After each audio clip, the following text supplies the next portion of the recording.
ውድ ተመልካቾች እንኳን ደስ አላችሁ። ሁላችሁም ደህና እንደሆናችሁ ተስፋ አደርጋለሁ። ወደ ሌላ ቪዲዮ እንኳን በደህና መጡ። ለኩሩሉሽ ኦርሃን ተከታታይ ሌላ አስደናቂ የፊልም ማስታወቂያ ተለቋል። የዛሬው ቪዲዮ ከጠበቅነው በላይ ትችቶችን ይይዛል።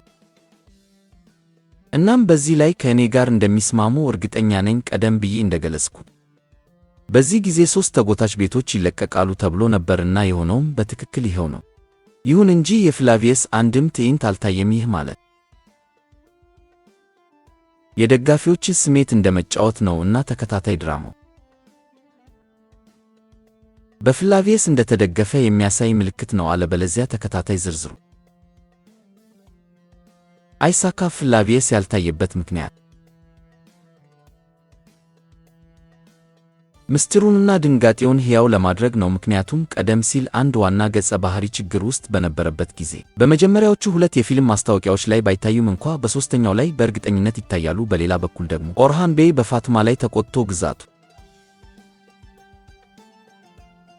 እንደዚህ ያሉ አላስፈላጊ ጉዳዮችን ለመፍታት ጊዜ እንደሌለው ይናገራል። ሆኖም ግን ከአስፖርሳ ጋር ፍቅር አለው። ውድ ተመልካቾች ዓላማዬ ታሪካዊ ገጸ ባህሪያትን መተቸት ሳይሆን የተከታታይ ስክሪን ጸሐፊውን መተቸት ነው። በእኔ አስተያየት ይህ ተከታታይ ፊልም ፍላቪየስ ባይኖር ኖሮ ይከሽፍ ነበር። በቀደሙት ቪዲዮዎቼ ላይ በሰጠማቸው አስተያየቶች ብዙ ሰዎች ፍላቪየስ ከሞተ ተከታታይ ድራማውን አመለከትም ሲሉ አይቻለው። ታዲያ ምን ይመስልሃል? ፍላቪየስ ሳይኖርህ ተከታታይ ፊልሙን ማየት ትፈልጋለህ? እባክዎን ሐሳቦን በአስተያየቶች ውስጥ ያጋሩ። አሁን ፍላቪየስ በእርግጥ ኤድሬኖስ መሆኑን እንነጋገር።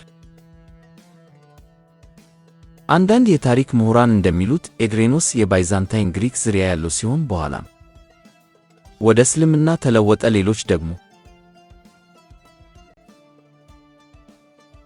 ኤድሬኖስ የቱርኪክ ጎሳ አባል እንደነበርና ለኦቶማንስ ታላቅ አዛዥ እንደነበር ይናገራሉ። በተጨማሪም በብዙ ጦርነቶች ለኦቶማን ሰዎች ከፍተኛ ድጋፍ አድርጓል። እንደምታውቁት ተከታታይ ፊልሙ ፍላቪየስ ከቱርኪክ ጎሳ ጋር ግንኙነት እንዳለው ያሳያል። ስለዚህ የፍላቪየስ ገጸ ባህሪ ወደፊት ኤሬኖስ የሚል ስም ሊሰጠው ይችላል ከፈለጉ። ስለ ኤድሬኖስ ዝርዝር ቪዲዮ ማዘጋጀት እችላለሁ። ምን ይመስልሃል? ውድ ተመልካቾች በአስተያየቶች ውስጥ ያሳውቁን። ለዛሬው ቪዲዮ ያ ብቻ ነው። ይህ ቪዲዮ ትንሽ ያነሰ መረጃ እና